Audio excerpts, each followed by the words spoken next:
प्यारे छात्र एवं छात्राओं, आज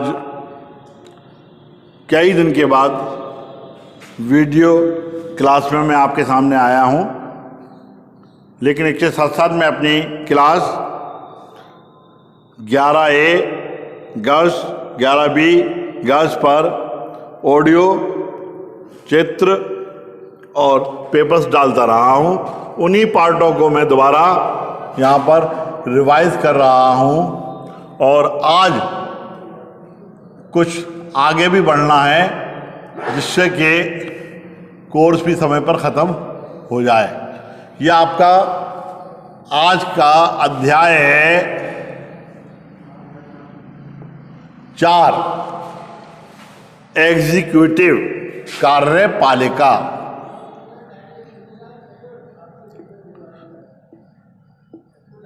सरकार के 3 अंग होते हैं। सरकार के 3 अंग, ऑर्गन्स ऑफ गवर्नमेंट। सरकार के अंग,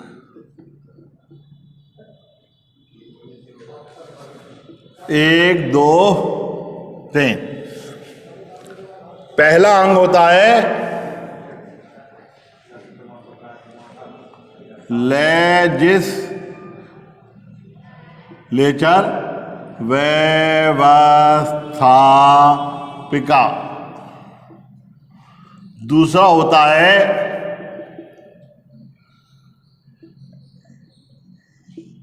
एग्जीक्यूटिव और तीसरा होता है जुडिशियरी,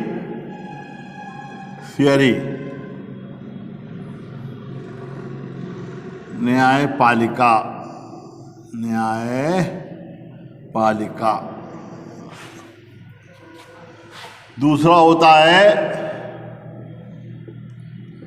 देखिए 3 जगह हिंदी में लिखना पड़ा, कार्यपालिका।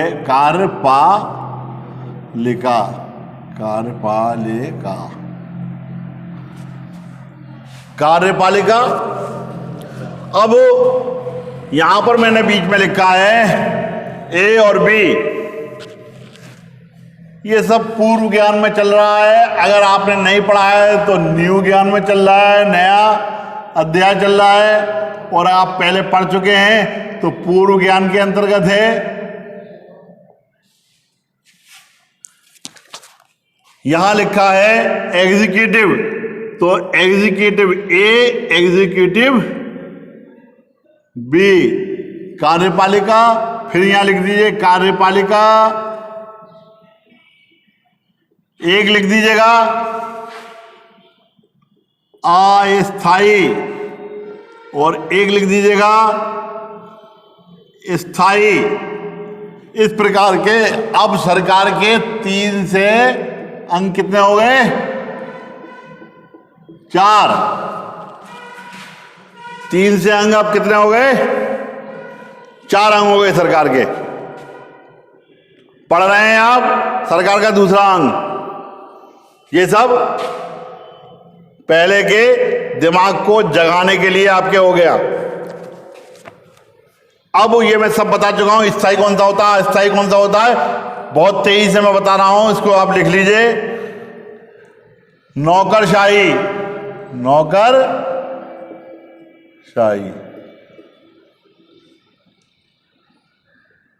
ब्यूरोक्रेसी। कुछ शब्द ऐसे हैं जो आप अंग्रेजी के हैं, अंग्रेजी वाले आपको सुनाते होंगे। नौकरशाही, नौकर जो होते हैं वो नौकरशाही कहलाते हैं। नौकर जो होते हैं उस वर्ग को हम नौकरशाही वर्ग कहेंगे। नौकरशाही वर्ग कर दीजिए आप इसको, नौकरशाही वर्ग। समझ गए? नहीं समझे तो समझने की कोशिश कीजिए। ये हो गया आपका स्थायी वर्ग। अब नौकरशाही, नौकर होता कौन है? आप किसी कार्यालय में जाते हैं, वहां पे आप सबसे पहले किससे मिलते हैं? चपरासी या चौकीदार या गेटमैन मिलते हैं। फिर उसके बाद में दूसरे अधिकारी, फिर तीसरे अधिकारी, फिर चौथे अधिकारी, फिर उसके बाद और यहाँ पर आप सुनते हो कहाँ से आ रहा हूँ मैं, सचिव क्यों गया था हैं। और फिर ये मंत्रालय होते हैं आगे, मंत्रालय में अलग अलग सचिव होते हैं, अपर सचिव आदि आदि वगैरह वगैरह। समझ गए अब क्या होते हैं नीचे चपरासी? ये सब क्या है? नौकरशाही का भाग है। सब नौकरशाह है। ये कैसे होते हैं? स्थायी। अब यहां स्थायी का मतलब क्या समझेंगे?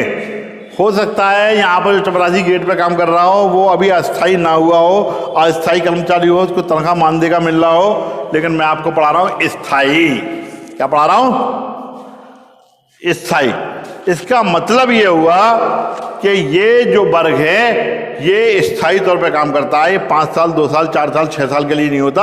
ये अपनी 60 साल की उम्र तक, जब तक उसे पेंशन नहीं होती उस वक्त तक के लिए ये पढ़ाता है, वो काम करता है और उस वक्त तक के लिए नौकर है। दूसरा अंग है अस्थाई।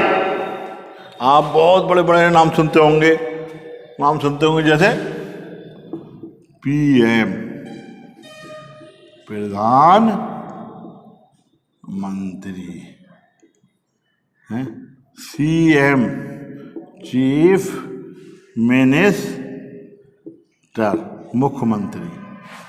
सुनते?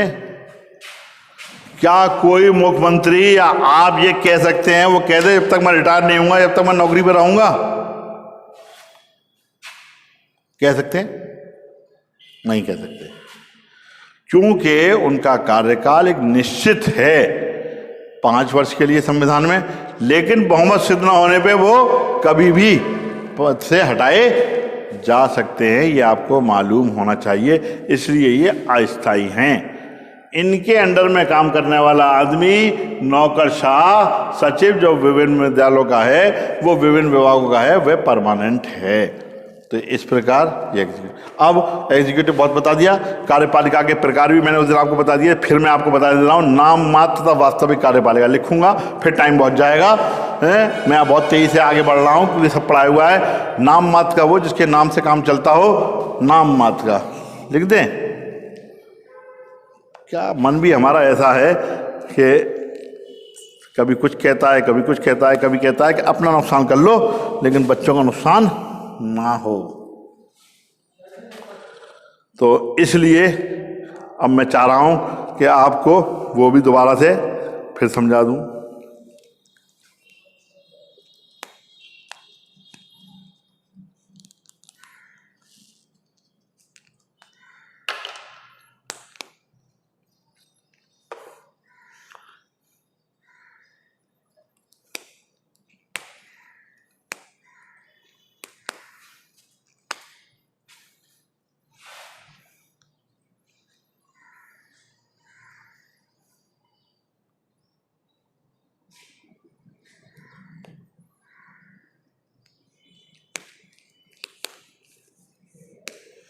लेना भैया, ऐसे तो सही करा देना, तब तक हम दूसरे उससे काम चला लेंगे।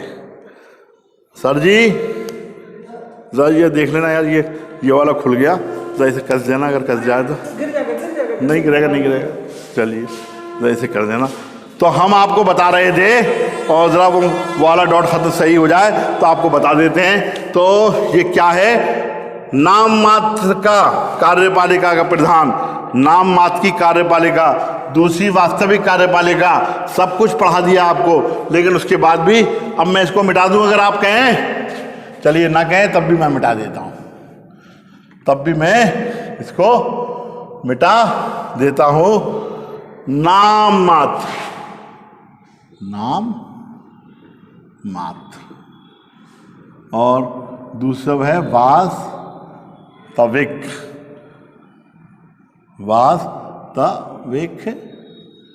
दोनों ही कार्यपालिका हैं तो आगे कार्यपालिका है ही है, कार्यपालिका।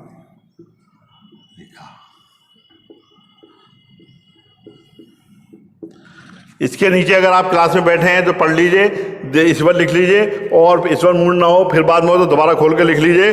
फिर दूसरे तरह के में लिख लीजिए संसदीय तथा अध्यक्षात्मक कार्यपालिका। संसदीय तथा अध्यक्षात्मक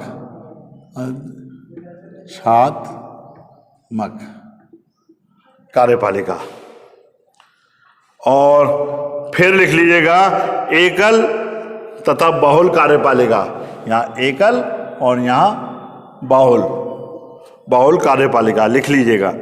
और फिर इसके बाद में लिख लीजिए वंशानुगत और निर्वाचित कार्यपालिका। अब ये कितने हो गई?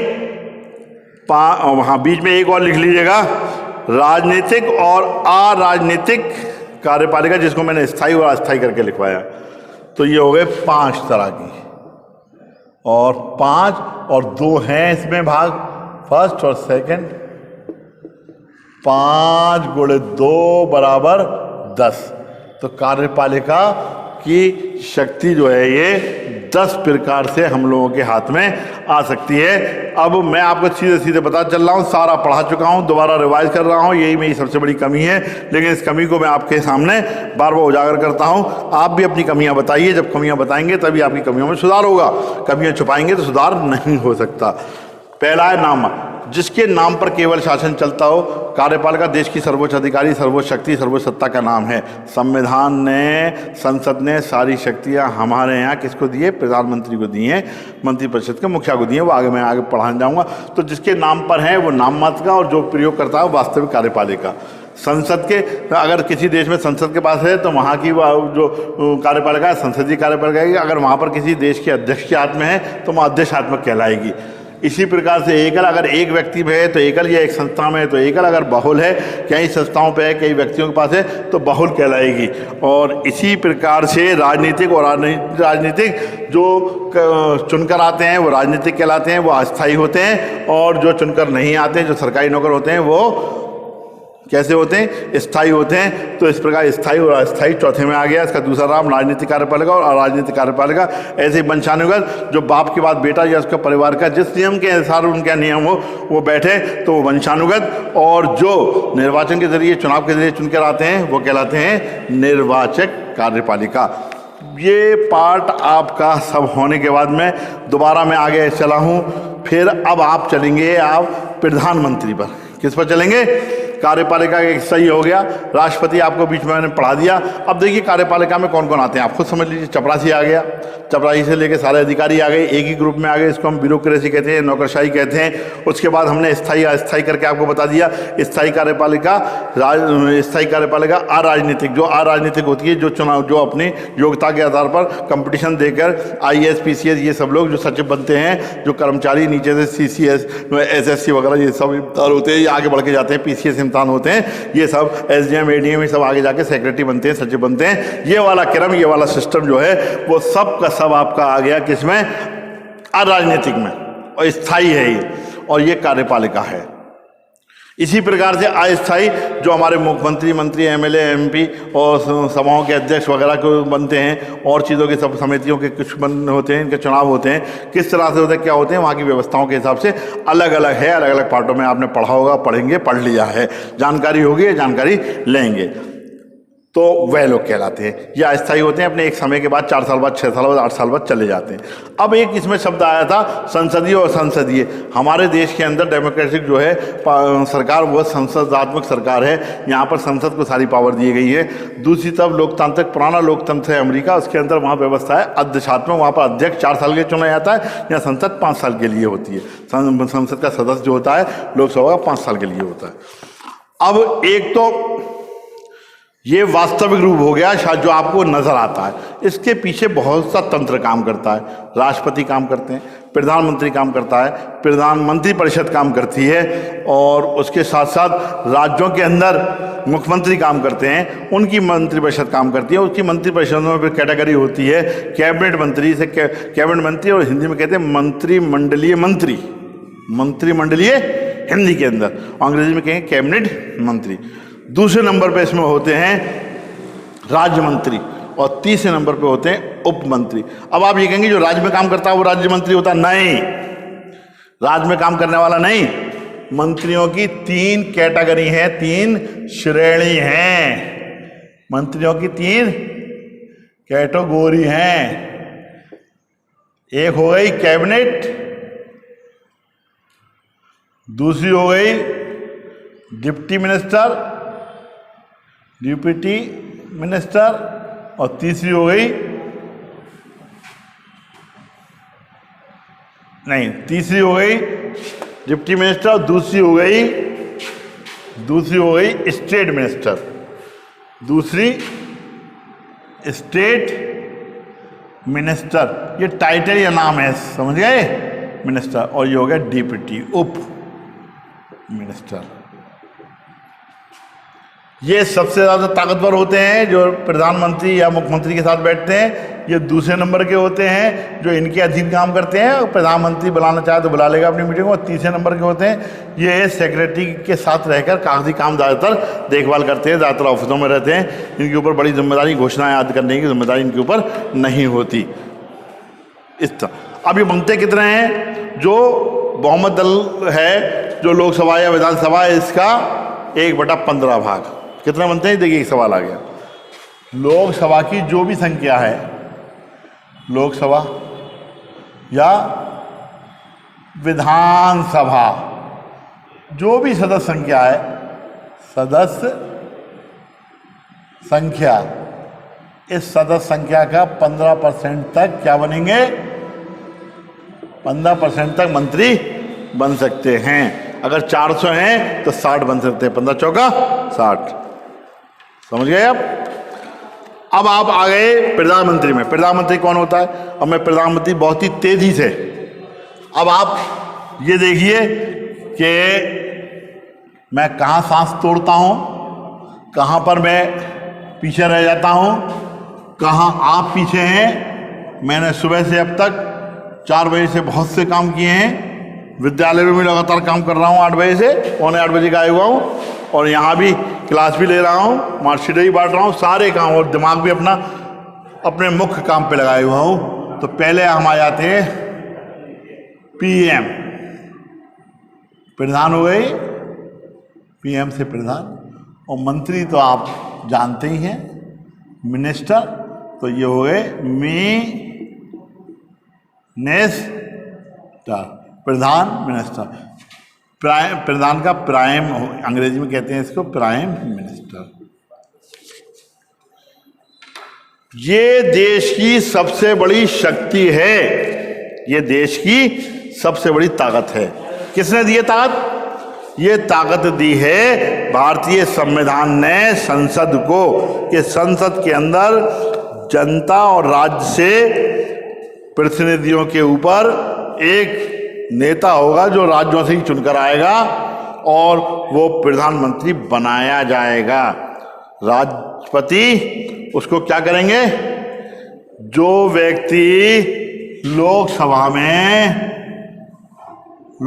में बहुमत रखेगा, उस बहुमत वाले दल के नेता को बहुमत दल के नेता को क्या बनाया जाएगा? को पीएम बनाया जाएगा, प्राइम मिनिस्टर। अगर कोई एक दल स्वयं में नहीं है तो कई दल मिलकर गठबंधन हो जाते हैं, गठबंधन की सरकार कहलाती है। या वो एक ग्रुप बनकर वो अपने आप को एक इकाई के रूप में प्रस्तुत करते हैं अपने उसको, और वह प्रधानमंत्री बन जाता। तो अब ये कैसे बनता है, इसको बड़ी तेजी से सुनिए। पूरे देश में आर यू फॉलो, मेरा मतलब पूरे देश में, यानी कि 29 + 8 है, कितने हैं सब मिला के? पहले 35 थे, अब 36 हो गए, 29 8 37 हो गए। क्यों हो गए?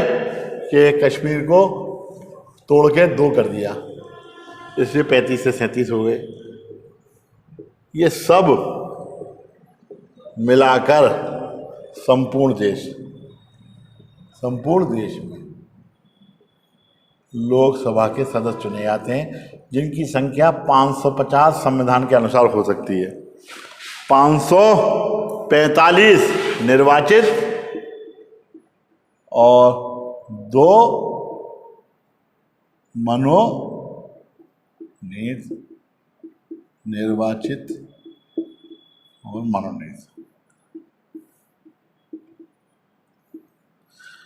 पूरे देश में 545 खंड बना दिए जाते हैं और वो खंड जो हैं वहां से लोग अपने अपने उम्मीदवारों को अलग अलग पार्टी खड़ी करती हैं, जैसे भाजपा, जैसे सपा, जैसे कांग्रेस, बड़ी बड़ी पार्टियां और छोटे राजनीतिक दल उसको खड़ा करते हैं और कई लोग खड़े होते हैं, लेकिन जो बहुमत में होता है, जो सबसे ज्यादा अंक लाता है, जब से वोट लाता है, उस पार्टी का आदमी MP चुन जाता है लोकसभा के लिए। अब साथ साथ देखिए, मैं राज्यसभा ही बता दे रहा हूं, जब राज्यसभा पढ़ाऊंगा, जब आप प्रधानमंत्री पढ़ाऊंगा, ये प्रधानमंत्री है, जब आपको पढ़ाऊंगा मुख्यमंत्री, तो समझ लिए राज्य का सबसे बड़ा ताकतवर आदमी होता है CM और देश का होता है PM। वहां पर राज्यों को बांट दिया गया है, राज्य के निर्वाचन क्षेत्र हैं, विधानसभा के निर्वाचन क्षेत्र कहलाते हैं, और यहां पर लोकसभा के निर्वाचन क्षेत्र। तो हर जगह से जीत गया, जीत के पहुंचा। इसकी संख्या अधिकतम 547 तक हो सकती है, जब 2 एंग्लो इंडियन समुदाय के भी इसमें जुड़ जाएं तब, नहीं तो 45। आमतौर पर 422-23 का चुनाव होता है, कुछ इधर उधर होता रहता है, तो वो कोई बीमारी के कारण, कोई मृत्यु के कारण जगहें खाली पड़ी रहती हैं। तो आप जो भी होते हैं, इसमें 3-4 मुख्य दल हैं, उसमें संघर्ष चलता है, कौन ज्यादा लाया, जो ज्यादा लाता है, समझे साहब, जो वोट ज्यादा लाता है उसको बुलाया जाता है 450 में से। जो ज्यादा ले आया, 226 जो ले आया वो ज्यादा हो गया, उस दल को बुलाया जाता है। कभी कभी ऐसा होता है कि 224 वाला बड़ा दल 224 रह गया, बाद में उसने 6 कहीं और से जोड़ लिए, 230 हो गए। तो इसमें 1-2 दिन थोड़ा राष्ट्रपति को सोचने समझने में टाइम लगता है। वो चाहे तो इसको बुला ले, वो चाहे इसको बुला ले, चाहे तो दोनों को मौका दे, और फिर एक समय बाद इसका सदन के अंदर परीक्षण होता है, और उस परीक्षण के अंदर जो व्यक्ति अपना बहुमत सिद्ध कर लेता है वही प्रधानमंत्री परमानेंट फिर बन जाता है। फिर क्या करता है, फिर उसके काम शुरू होते हैं। तो अब आप लिखेंगे प्रधानमंत्री, प्रधानमंत्री की नियुक्ति हो गई। अब प्रधानमंत्री कहेंगे प्रधानमंत्री की पद योग्यता है क्या है, जो लोकसभा की सदस्य योग्यता है वही है। नंबर 1 क्या, 25 साल उम्र होनी चाहिए, भारत का नागरिक होना चाहिए, भारत के किसी सांसद बनने के योग्यता रखता हो, लेकिन जिस दिन चुन जाएगा उस दिन उसको उस पद से हटना पड़ेगा, योग्यता जरूर रखता हो। और पागल दिवालिया, ये तो किसी पे भी आप लिख सकते हैं, पागल दिवालिया किसी तरह की इस तरह की कोई व्यवस्थाएं ना हुई हो, ये सारे काम करता है। और इसके बाद प्रधानमंत्री के अन्य शक्तियां और कार्य में मैं आपको बता देता हूं, मंत्रियों की नियुक्ति करता है वो। ये शब्द गलत लिखा है इस किताब के अंदर, लेकिन सही लिखा है। अगर समझा दिया जाए तो सही है, नहीं तो गलत है। ये मंत्रियों का चयन करता है, नियुक्ति राष्ट्रपति करता है। जब IAS PCS के आप इम्तिहान में जाएंगे तो आपको इस पर फौरन 0 मिल जाएगा। जबकि नियुक्त करता है, जिसे चाहेगा वही बनेगा, इसलिए नियुक्ति कह सकते हैं, लेकिन ये चयन करता है और इसकी सूची जाती है राष्ट्रपति के पास। राष्ट्रपति एक निश्चित समय पर प्रधानमंत्री कहने पर एक समारोह के अंदर या संसद के अंदर वो वहां एक समारोह करके उनको पद की गोपनीयता की शपथ दिलाते हैं। PCS के लिए खराब, वैसे आप लिख सकते हैं। मैंने दोनों ज्ञान बता दिए क्योंकि मुझे चयन ही नहीं पड़ता, जब तक आपको नहीं बताता। तो आगे मंत्रियों की नियुक्ति या चयन करता है, चयन के बाद राष्ट्रपति उसको नियुक्त करता है, मंत्रियों के विभाग का वितरण करता है, मंत्रियों की बैठकों की अध्यक्षता करता है, मंत्री परिषद में जब मतभेद होता है तब मतभेद को दूर करता है। प्रधानमंत्री किसी भी मंत्री को असंतुष्ट होने पर उस मंत्री से त्याग पत्र ले सकता है। और प्रधानमंत्री मंत्री परिषद तथा राष्ट्रपति के बीच की एक कड़ी के रूप में काम करता है, शासन की कड़ी के रूप में काम करता है। और प्रधानमंत्री पे तीसरे नंबर प्रधानमंत्री लोकसभा का प्रमुख वक्ता होता है, प्रधानमंत्री दल का नेता होता है, प्रधानमंत्री के पास आपातकालीन शक्तियां भी होती हैं, अंतर्राष्ट्रीय क्षेत्र में विदेश नीति पर प्रधानमंत्री का पूर्ण नियंत्रण होता है। लोकसभा का चुनाव आम चुनाव वास्तव में प्रधानमंत्री का चुनाव होता है। पीएम के पास अनुग्रह शक्ति होती है, प्रधानमंत्री नीति आयोग का अध्यक्ष होता है, संविधान के अनुसार राष्ट्रपति की समस्त शक्तियों का प्रयोग प्रधानमंत्री करता है। इस प्रकार वह ही देश का वास्तविक प्रधान और मुखिया होता है, राष्ट्रपति केवल नाम मात्र का ही होता है। अब प्रधानमंत्री मैंने आपको समझा दिया। अब आप दूसरे पार्ट पर आएंगे, विधायिका। देखिए, मैंने सरकार के जब अंग लिखवाए थे तो उस वक्त मैंने अंग में पहला अंग लिखवाया था व्यवस्थापिका, लेकिन आपकी किताब के कोर्स में ऊपर नीचे है, इससे कोई मतलब नहीं। ज्ञान के अंदर ऊपर नीचे कुछ नहीं होता। सवाल जब पूछा जाता है तो पहला सवाल किसी पार्ट का रखा जा सकता है, दूसरा सवाल किसी पार्ट का रखा जा सकता है। तो अब आपका शुरू हो जाएगा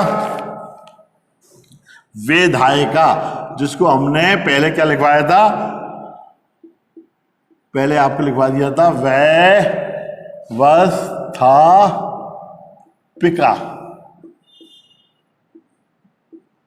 ये हो गया। अब आपका अगला इसका इसी का अगला भाग व्यवस्थापिका। इसको ये है सरकार का प्रथम अंग है, ये सरकार का ऑर्गन जो ऑफ द गवर्नमेंट अभी बताया था आपको, व्यवस्थापिका, कार्यपालिका, न्यायपालिका, ये प्रथम अंग है।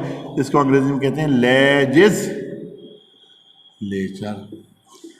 है। इसलिए ये व्यवस्थापन का काम होता है, वह कानून बनाने का यहाँ पर काम होता है। तो देश के अंदर जो देश की व्यवस्थापिका या व्यवस्था हुआ उसका नाम है संसद। क्या नाम है? देश की व्यवस्थापिका का नाम है। और प्रदेश की व्यवस्थापिका का नाम है, क्या नाम है? विधानमंडल।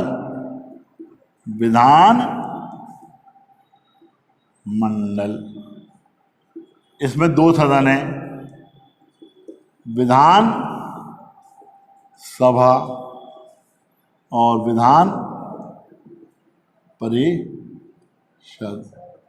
इसका कार्यकाल 5 साल, इसका कार्यकाल 6 साल। इसमें लोकसभा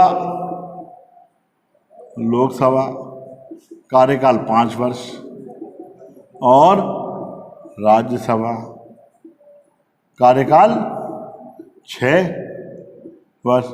ये स्थायी सदन है, स्थायी सदन, ये स्थायी सदन है। देखिए एक बात, ये प्रदेश की हो गई और ये हो गई देश की। ये तीसरी बात हो गई। समझ गए आप? ना समझे हो तो समझने की कोशिश कर लेना भैया बाद में। अब ये 2 प्रकार के होते हैं, संसद 2 सदन की भी हो सकती है, विधानमंडल 2 सदन के भी हो सकते हैं। हमारे देश के अंदर 2 सदन की अपनाई गई है, कहीं पर 1 सदन की भी है। राज्यों के अंदर कई जगहों पर हमारे यहाँ अपनाई गई है। इस वक्त 7 जगहों पर हमारे यहाँ 2 सदनात्मक विधानसभाएं हैं, विधानसभा विधान परिषद है प्रदेश के अंदर, और बाकी जगहों पर 1 सदन की विधानमंडल है। देश के अंदर लोकसभा राज्यसभा 2 तरह का है। क्यों है? इसके बड़े बड़े अनेक फायदे और बहुत सारी चीज़ें हैं, और वो आपको फायदे के वक्त उसके महत्व के वक्त बताएंगे। अब राज्यसभा की शक्तियाँ और लोकसभा की शक्तियाँ पहले चाहे ये पढ़ लीजिए, ये वाला हिस्सा पढ़ लीजिए, ये पढ़ लीजिए। ये पढ़ते जा रहे हैं तो लोकसभा के साथ विधानसभा बराबर है और राज्यसभा के बराबर विधान परिषद बराबर है। अगला पार्ट में फिर पढ़ाएंगे, लेकिन यहाँ तुलनात्मक आपको बता देते हैं। अब आप लोकसभा के लिखना चाहेंगे पहले शक्तियाँ या राज्यसभा की? अगर लोकसभा की शक्तियाँ लिखना चाहते हो तो लोकसभा की शक्तियाँ लिख लो, लोकसभा की शक्तियाँ। इसके बाद में राज्यसभा की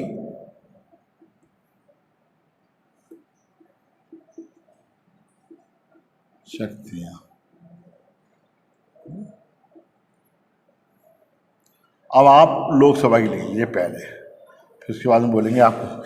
लोकसभा की शक्तियां, नंबर 1, धन विधेयक की प्रक्रिया का अधिकार।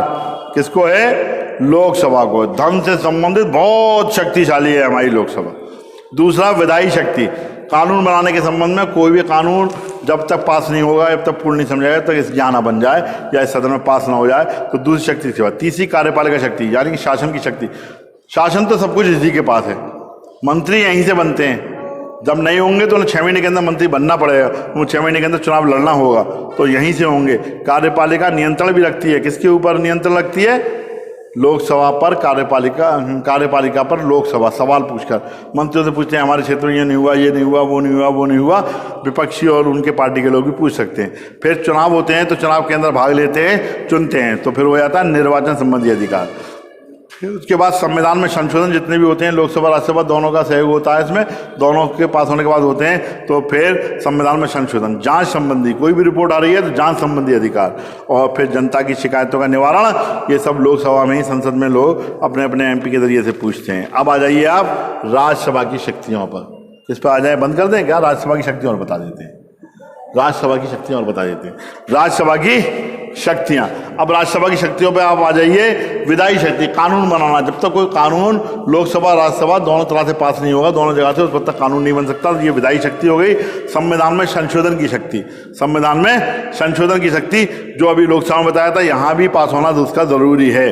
और तीसरी शक्ति जरा महत्वपूर्ण है राज्यसभा के पास, राज्यसभा की सूची से संबंधित विषय अनुच्छेद 249 के अंतर्गत सूची के विषय को 2/3 बहुमत से राष्ट्रीय महत्व का घोषित कर सकती है। राज्य सूची, 3 तरह की सूचियां हैं, आपने पढ़ा होगा केंद्र राज्यों के संबंध में, संघ सूची, राज्य सूची, संवर्ती सूची। राज्य के अंदर कानून बनता है तो राज्य में लागू होता है, लेकिन उस कानून को राज्यसभा कभी भी धारा अनुच्छेद 249 के अंतर्गत राष्ट्रीय महत्व का घोषित कर सकती है। धारा 249 के अंतर्गत राष्ट्रीय महत्व का घोषित कर सकती है किसी भी राज्य सूची के, राज्य की सूची के विषय को। समझ रहे हैं आप? राज्य की विषय की सूची को घोषित कर सकती है धारा 49 के अंतर्गत, फिर उस पर कानून बन जाएगा। ऐसे 6 महीने तक हो सकता है, वो कानून 6 महीने तक चल सकता है। न्यायिक शक्तियां, जो लोग चुने जाते हैं उन सबको, चाहे वो लोकसभा चाहे वो हाई कोर्ट और सुप्रीम कोर्ट के जजेस हों और दूसरी तरह की नियुक्ति हों, समितियां हों, तो इस पर इसका हस्तक्षेप रहता है और इसकी स्वीकृति होना जरूरी है। न्यायिक शक्तियां, तो इस प्रकार न्यायिक शक्तियों में भी इसका अधिकार है। वित्तीय शक्ति, जो कानून से संबंध, जो धन के संबंधित हैं, वो बिल यहाँ पर भी आते हैं। कुछ बिलों पर इसे अधिकार नहीं है, 14 दिन के अंदर मान लिया जाता है, लेकिन उसमें अधिकार थोड़ा सा कम है। तो यहाँ लिखेंगे आप, वित्तीय संबंधी शक्ति राज्यसभा को लोकसभा की तुलना में कम है। कार्यपालिका शक्तियां, शासन लागू करने की, जो मंत्री लोकसभा से चुना जाता है राज्यसभा का भी मंत्री बन सकता है, इसलिए ये बहुत घनिष्ठ और जरूरी शक्ति है, इसकी अधिकार है। अखिल भारतीय सेवाएं, जो Akhil Bharatiya IAS, PCS, one विभाग और विदेश मंत्रालय के जो लोग होते हैं, अधिकारी होते हैं, ये 5 प्रकार के अधिकारी IAS कैडर के होते हैं। 1 नंबर की अखिल भारतीय सेवाएं होती हैं। इन अखिल भारतीय सेवाओं को 5 प्रकार, किताबों में 3 प्रकार दिए, 2 प्रकार मैं जोड़ रहा हूं, लिख दीजिए। मास्टर साहब ने पढ़ाया, किताब के अंदर नहीं था। वन विभाग लिख दीजिए और विदेश मंत्रालय लिख दीजिए। विदेश सचिव वगैरह जो विदेश नीति को लागू करते हैं, राजदूत कार्यालय में जो काम करते हैं, कमिश्नर वगैरह, वो सब इसी के अंतर्गत आते हैं। फिर इसी के साथ संकटकालीन शक्तियां, संकट के समय में भी बहुत सारी घोषणा की जाती हैं। इसी के साथ गुड बाय, कल फिर मिलेंगे।